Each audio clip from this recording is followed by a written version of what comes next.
SMT, Smart Money Divergence. I'm sure you've heard of it. You know what it is, right? But how do you use it?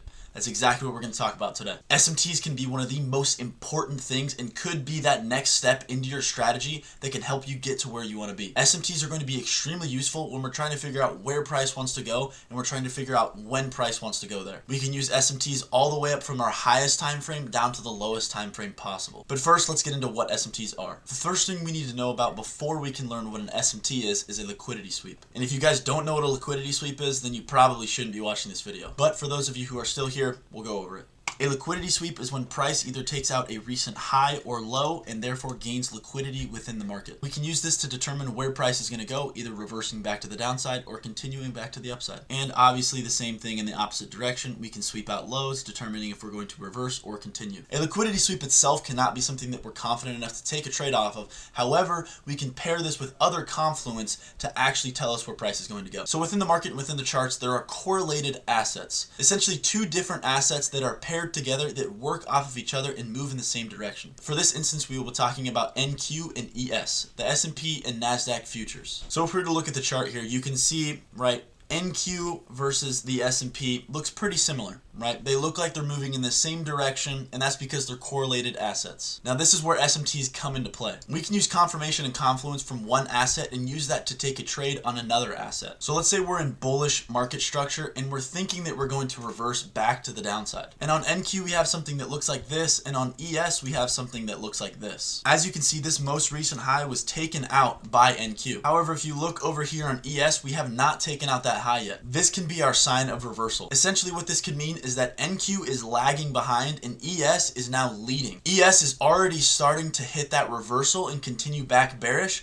while NQ is still stuck in bullish market structure. This is where we can take our trade and take advantage of this SMT. When NQ takes out this high, we take out some form of liquidity, and if ES does not, then we realistically do not need to take that out on ES because we already have on NQ. Since these two assets are correlated, when one of them takes some sort of liquidity value, the other one probably already has as well. And that is how we can use SMTs to our advantage. We can predict that price is going to continue back bearish off of this because we have not swept out that high on ES yet. Now, something you have to be careful with, we could eventually push up on ES and take this out. So we want to have signs of bearish market structure before we actually take a trade. And the same thing can happen in the opposite direction. NQ could come down and sweep out this low where ES has not, and that is signs of a bullish market structure shift. They also don't have to be one or the other. NQ could be the leading asset where it does not sweep out this low or high and continues in the opposite direction. Now, there is a lot of talk on the internet about which trade you should be taking, which pair you should be taking the trade on. A lot of people say to take the trade on the lagging asset. A lot of people say to take the trade on the leading asset. What I do is I strictly trade NQ. So an SMT just gives me more confluence. I'm not caring if it's the lagging asset or the leading asset. I'm going to take the trade regardless. I know NQ's price action better than I know ES's price action, and therefore I'm going to take the trade on NQ. There's no need to switch back and forth between the two, even though they are very similar. Just pick one and trade that one. Now, how exactly do we use SMTs? Obviously, now you know what an SMT is. You know that we sweep out a low, we sweep out a high, and we don't on the other one. But how can we use that to our advantage? Well, the first example is high time frame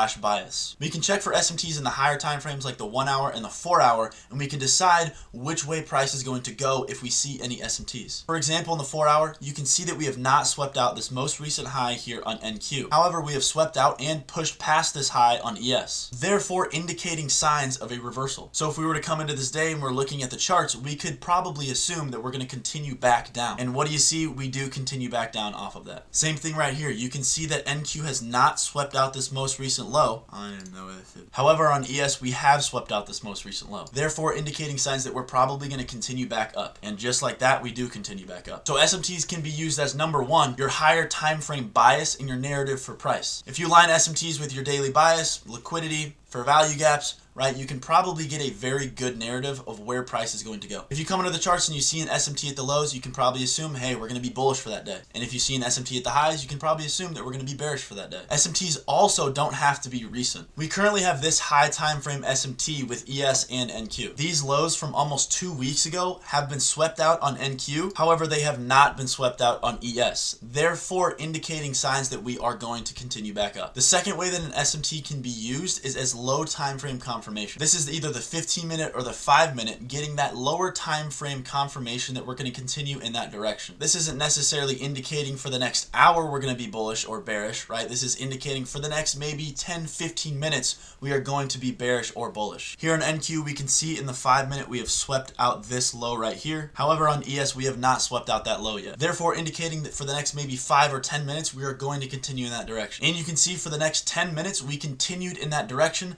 before sweeping out another high and creating another SMT, which brings me into my third way to use SMTs. The third way would be paired with your entry. This is realistically going to be on the 1-minute chart, and this is going to be something that you're going to see right before you enter a trade. As you can see here on the 1-minute chart on NQ, we have swept out this most recent high. However, we have not swept it out on ES. Now this alone can't tell us that price is going to continue in that direction. However, paired with an entry model like an inverse fair value gap, then we can use this to enter a trade. And this is essentially the 3 ways you're going to use SMTs, either for your higher time frame to find where price is headed in the next day, right? Your lower time frame to find where price is going to head in the next 5 to 10 minutes, or your lowest time frame to craft your entry for a trade. SMTs are one of the most powerful confluences, but you have to use them right. One of the biggest mistakes that people make is not being able to spot a valid SMT versus an invalid SMT.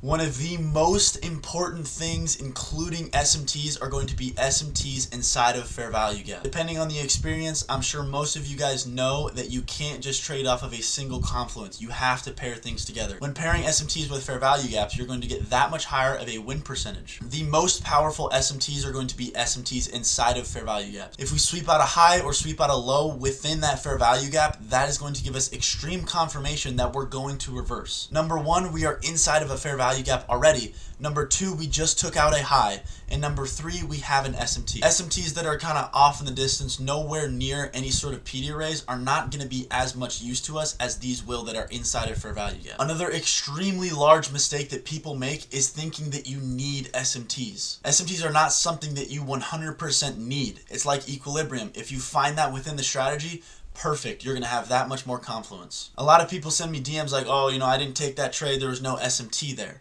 You don't need the SMT. All it is extra confluence.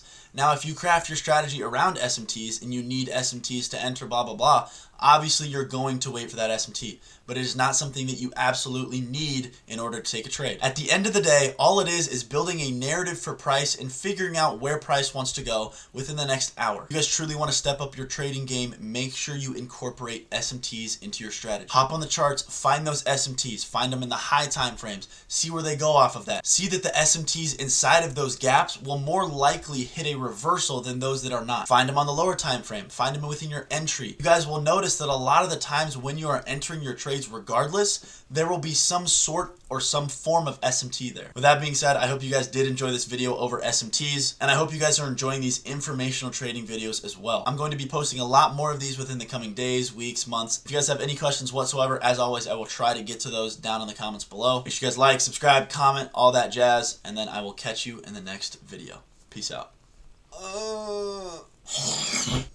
Fuck me. I'm so tired, bro. I can't fucking do this.